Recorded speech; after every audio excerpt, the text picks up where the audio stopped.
That is true. Hindi lahat ng mga kabataan natin ngayon, no? Pasok po ba si Edo kung sakali in the near future? Magiging son-in-law? Payag po ba kayo doon?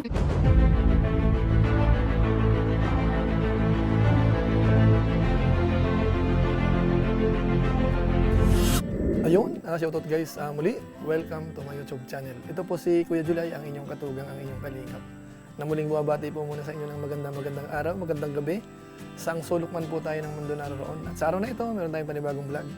Pag-uusapan po natin yung pamilya po ni Beyonce. Dahil dito po, may napansin po tayo. Mukhang deserving po talaga silang tulungan. Napakamababang loob po nila, kahit na po marami nang tumutulong, gusto po nila simpleng buhay lang. At higit sa lahat ho, hindi ho nila nakakalimutan yung mga tumulong. So pag-uusapan po natin yan maya-maya ng konti. Pero bago po yan, konting paalala po si Kuya Julay. Baka sakaling meron pa po ditong hindi nakasubscribe sa ating YouTube channel. Huwag natin kalimutan, Julay Paunil. Tapos pakipindot lang po yung notification bell button para lagi po tayong updated sa aking mga video upload. Tapos yung ating Facebook page po, kung okay lang, pwede po nating i-follow, pwede pong i-like at saka po i-share yung mga upload po dyan. So maraming salamat po. Tapos sina Kuya Bal Santos Matubang, Kalingap Rab, Ate Edna Vlogs, Ruel Lumalalag, Jabber Sniper, mga Lingap partners po, kung okay lang din po, suportahan din po sana natin. So maraming salamat po sa inyong lahat. Ngayon tuloy na po tayo. Pag-usapan na po natin, ito pong pamilya po ni Beyonce. Sa pagkakataong ito po, ang i-highlight natin ay hindi lang po si Beyonce, kundi pati po yung kanyang mga magulang. Dahil dito po, may mga napansin tayo na talagang hahanga ho tayo mga kabayan natin. Dahil alam naman po natin sa ngayon, ang dami na hong blessings na natanggap po ng pamilya po nila.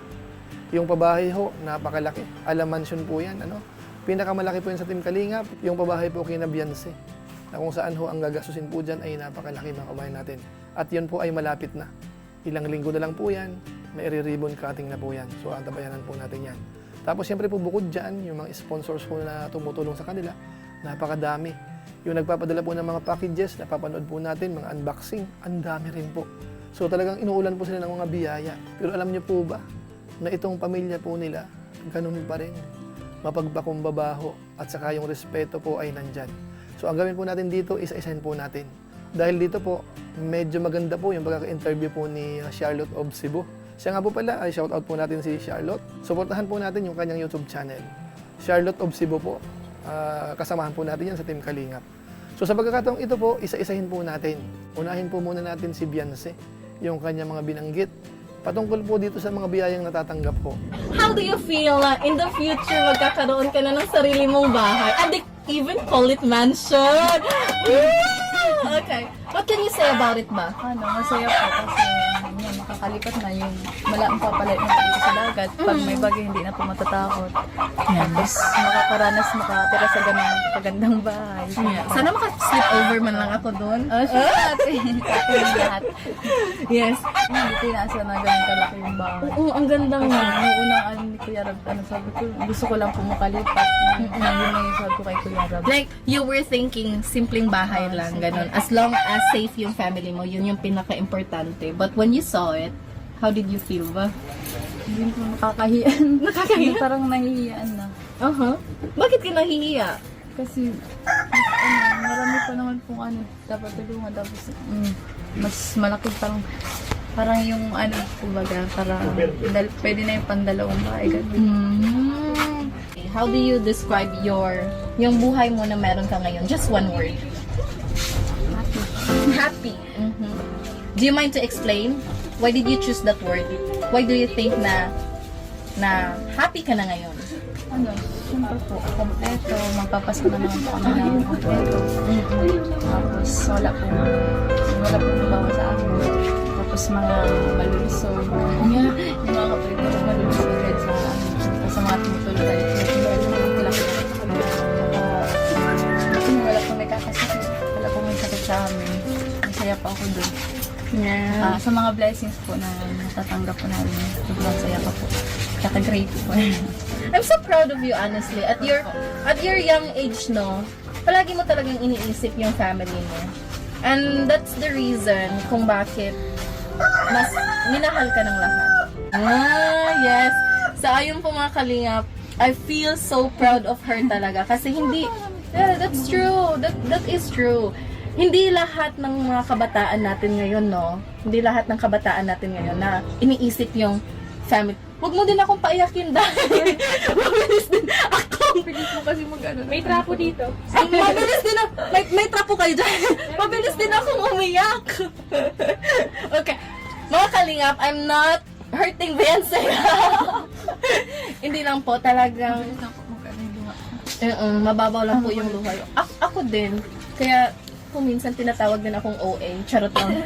Uy po ako. So, it's okay. Ganun talaga. Pag yung pinaghuhugutan mo talaga ay yung family mo. So ayan po, maliwanag po yan. Ramdam po nila, alam nila na ang daming blessings po na natatanggap po ng kanyang pamilya.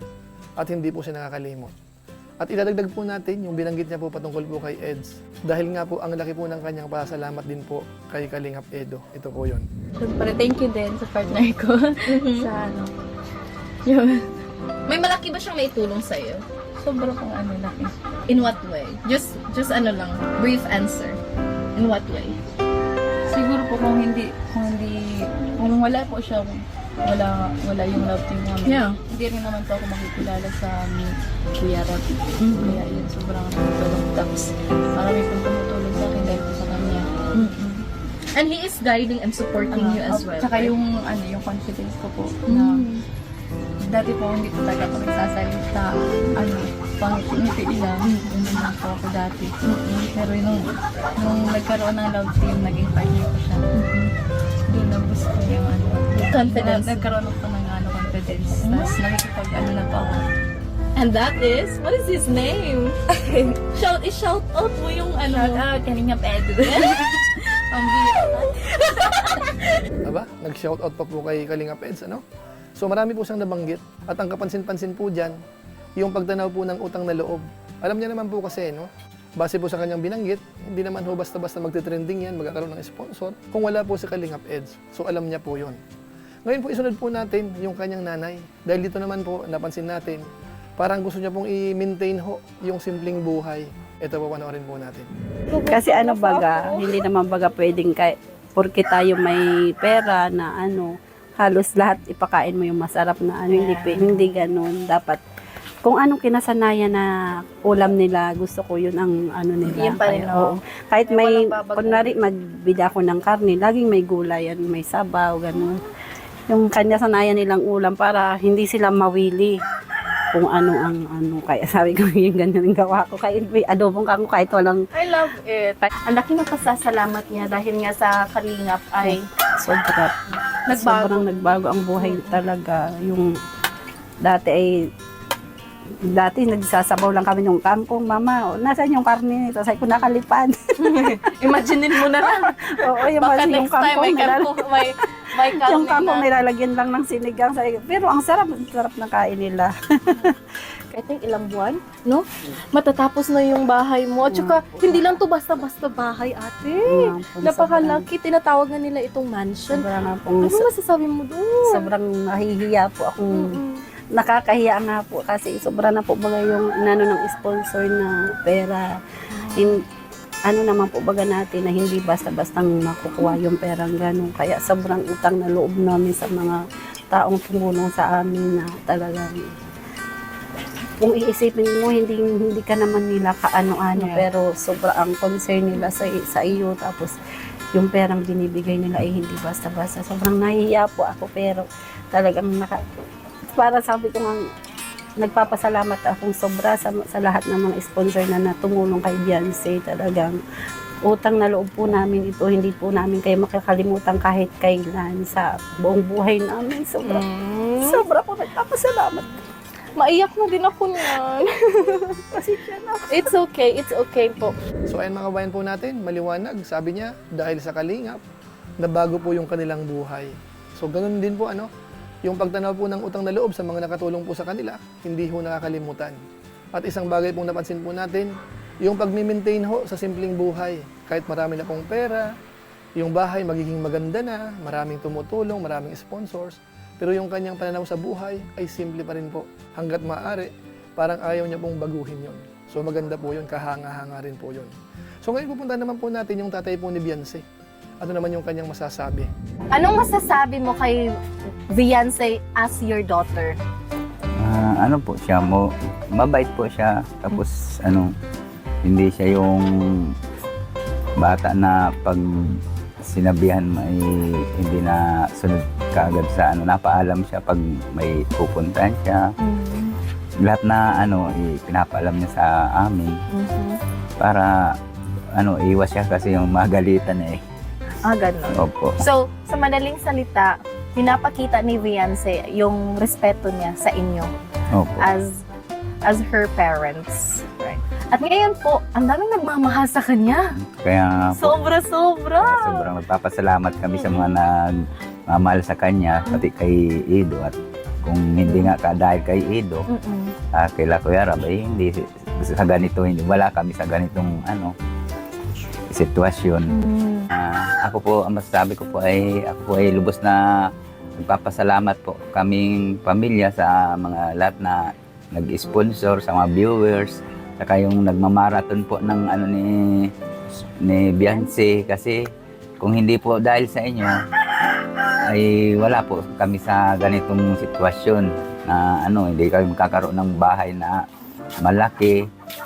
Tapos kay Kuya Bal po, nagpapasalamat din kay Kuya Rab, kay Ate Edna, kay Ido po, at siya ang laging kalabtim ni Viancy. Laking pasalamat po namin at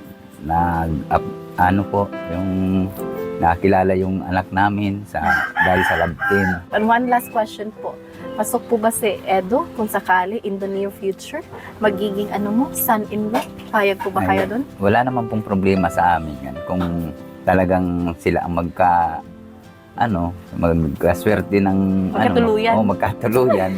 Wala naman pong problema sa amin kasi kami, kung ano yung gusto ng anak namin, doon naman po kami. Support na lang po kami sa anak namin. So, mensahe niyo po para kang Edo, kuya. Ay, kay Ido, ang naman sa kanya, kung talagang seryoso siya, ay magtiyaga lang siya. Yes. Kasi Hanggang- di pa kasi legal age si Viancy. Opo. Kasi ako noon nagtiyaga din ng ganyan kahit ilang nagtiis din ako hanggang makuha ko yung So, true love gusto ko. waits, baga. Right? So ayun mga kalingap, doon po sa first part, talagang binanggit niya po na talagang mabuting anak po si Viancy. Nakikinig po sa magulang, disiplinado kumbaga. Tapos doon po sa last part, nabanggit po nung tatay ni Viancy, yung pagtanaw po ng utang na loob. Lalong-lalo na po sa Team Kalingap at saka po kay Eds, nabanggit po yun. So isang bagay lang po ang napapansin po natin dito sa pamilya nila. Talagang nandoon yung pagrespeto, pagpapasalamat, hindi ho nakakalimot sa madaling salita po. So talagang maganda po yan. At siyempre ho, kay Kalingap Eds, lagi pong kasama. So yan po ang naobserbahan po natin dito po sa pamilya po ni Viancy. Mapagpakumbaba, hindi ho nababago yung mga style nila dahil nagkakaroon na po ng pera. Gustong i-maintain ho yung kinalakihan po nila, yung dating buhay nila. So maganda po yun, medyo may pag-humble ang dating po dito, masasabi natin. At higit sa lahat ho, hindi nakakalimot sa Team Kalingap at saka po kay Kalingap Edo. So kaya asahan ho natin, yung mga tumutulong po dito, magtutuloy-tuloy po yan. Kasi wala hong halong yabang sa part ni Viancy, ng kanyang tatay, ng kanyang nanay. Wala ho tayong nakita na medyo kakaibang asta. Yung tipong nagmamalaki na dahil maraming nanonood, parang sikat na, nagbabago po. Sa case po nila, mukhang wala po mga kabayan po natin. At sana ho, hindi yun magbago. So yun lang po muna siguro ang ating maiksing reaction video po patungkol po sa pamilya po ni Viancy. So maraming salamat po sa inyo. So pansamantala po, paalam po muna tayo, pero gaya po ng dati, i-shoutout ko lang po muna ang mga sumusunod.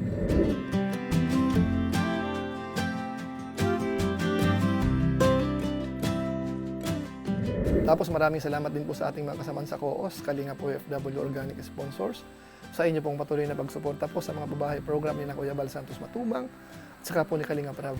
Maraming salamat po sa inyo. At siyempre po sa ating mga masugid na taga-subaybay, sa ating YouTube channel, sa ating Facebook page, maraming salamat po sa inyo, lalong-lalo na po yung mga hindi po nag-skip ng ads, masipag mag-like, at saka po nag-share ng ating mga videos. Maraming salamat po. So muli ito po si Kuya Julay, ang inyong katugang, ang inyong kalingap, na pansamantalang nagpapaalam po muna. Kita-kita ulit tayo sa mga susunod ko pang vlog. Maraming salamat sa inyong walang samang pagsuporta po sa ating YouTube channel. Pagpalain naman kayo ng Diyos, mabuhay tayong lahat. God bless. Bye-bye!